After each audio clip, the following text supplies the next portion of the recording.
Imaginons une machine de la taille d'un bus scolaire qui avale littéralement des dizaines de milliers de feuilles à la minute. Ouais, le genre de truc qui pardonne aucune erreur en fait. C'est exactement ça. Si un seul petit réglage est décalé d'un minuscule millimètre, paf, un tirage de magnifiques magazines se transforme instantanément en une montagne de papier déchiqueté. Direct à la poubelle, ouais. Voilà. Et notre plongée au cœur de nos sources d'aujourd'hui, qui s'appuie sur une fiche de certification RNCP, a justement pour mission de révéler le quotidien de ceux qui domptent ces monstres d'acier, les conducteurs de machines de façonnage et routage. Bon, décortiquons tout ça. C'est un peu comme des chefs d'orchestre, mais avec des machines industrielles, non? C'est vraiment ça. En fait, c'est le moment critique de la chaîne graphique. L'imprimerie, elle se contente de créer de grandes feuilles imprimées. Mais le façonnage et le routage, c'est ce qui transforme cette matière brute en un vrai produit fini. Donc le magazine qu'on tient entre les mains, quoi. Exactement. Le papier entame un vrai parcours du combattant. Il est d'abord tranché net par un massicot, c'est une sorte de guillotine industrielle géante, puis il passe dans des plieuses. Des plieuses, des encarteuses aussi, j'imagine, pour les pubs volantes. Ouais, les encarteuses viennent glisser mécaniquement les publicités à l'intérieur. Et à la fin de la ligne, on trouve souvent un four à rétrain. Attends, un four à quoi? À rétrain, c'est un tunnel chauffant qui vient littéralement rétracter et mouler le film plastique autour du magazine pour le protéger. Ah d'accord, je visualise beaucoup mieux. C'est une vraie usine de transformation miniature.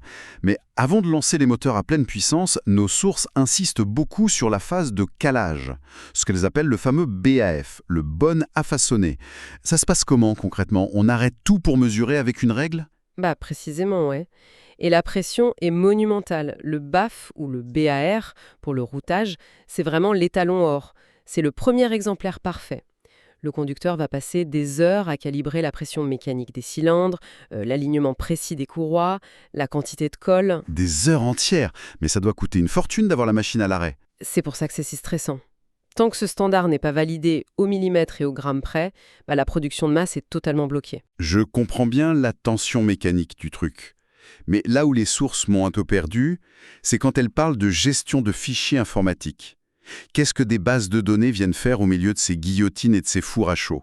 Alors, c'est là que le métier a complètement basculé récemment. Prenez l'étape de l'adressage, par exemple.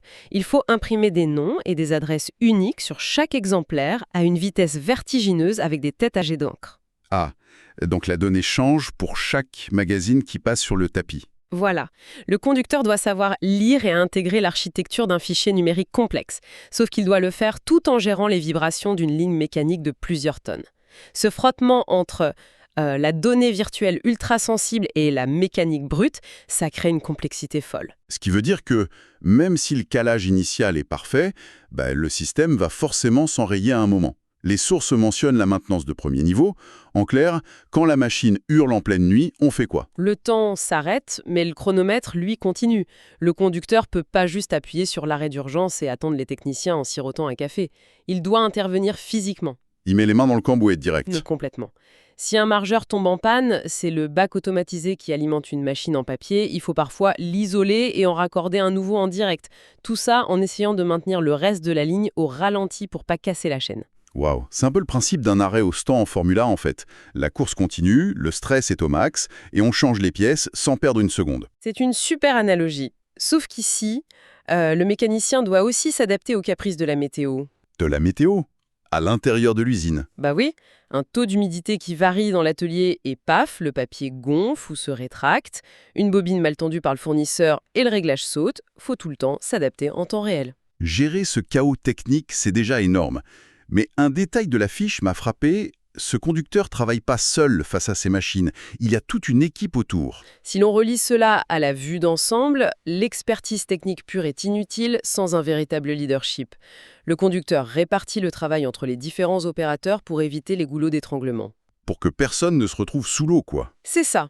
Il synchronise chaque poste. Et surtout, il porte toute la responsabilité de la formation et de la sécurité. C'est lui qui inculque les gestes qui sauvent. Ouais, parce qu'on parle d'équipement capable de broyer un membre en une fraction de seconde, c'est pas anodin. Exactement. Il doit avoir des yeux partout. La charge mentale est vertigineuse, franchement. Faut anticiper les délais pour le client, gérer une informatique capricieuse, écouter le moindre bruit bizarre de la machine et veiller à la sécurité de l'équipe.